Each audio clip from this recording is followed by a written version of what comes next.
Hello all, my name is Rasika Saste. I am working as an assistant professor in IT department of AISSMS IOIT Pune. So today we will see topic interaction in human computer interaction, which is part of our third year syllabus of IT department. So first we will see what do you mean by interaction. So interaction is the communication between the user and system. So here user means we can consider any individual user, or we can say group of user, and system means we can consider as any device or any technology. So basically interaction is the communication between the user and system. So there are few terms of interaction. The first one is the domain, the second one is the goal, and the third one is the task. So we will see one by one.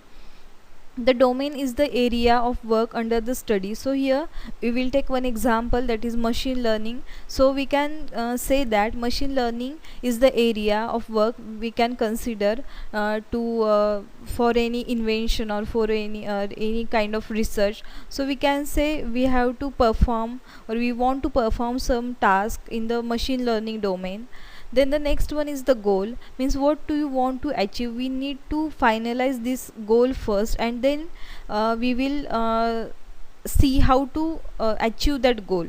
So here example of goal is make an AI application. So if I want to develop any AI application, so I have to define the goal first, and then I have to follow some procedure, or I have to see some processes how to do the how to do this task, or how to achieve this goal. So the third one is the task. So task means how you go about doing it in terms of operation and action. So basically this task means it is a set of actions we need to perform to achieve any goal which we have decided earlier. Okay, so there is one model of there are many number of models of interaction present, but here we will see, or we will take an example of Donald Norman's model. So this model contains 7 stages. The first one is user establish the goal. First user have to define any goal. Then the second one is formulate the intention. Third one is specifies the action at interface. Then fourth one is execute that actions, that set of action or any particular action. Then the fifth one is perceive system state.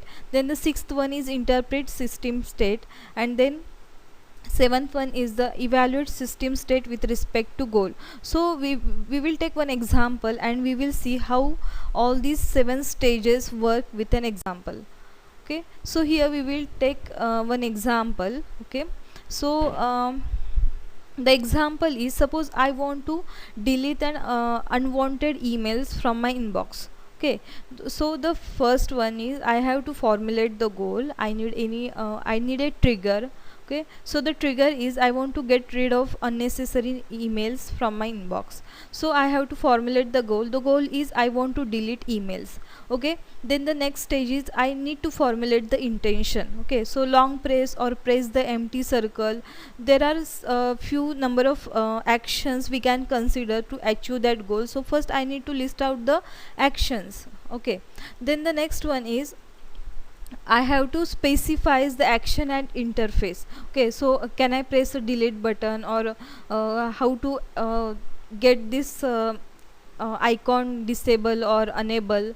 Okay, then the next step is we have to execute the action. Okay, so how to execute the action, press the delete button, and we will see how to do it, and what will happen after I press the delete button. Okay, then the next one is we have to pursue the system state. Means what happened means if there are showing some pop-up windows, or we can say the yellow notifications, as we can see in the figure.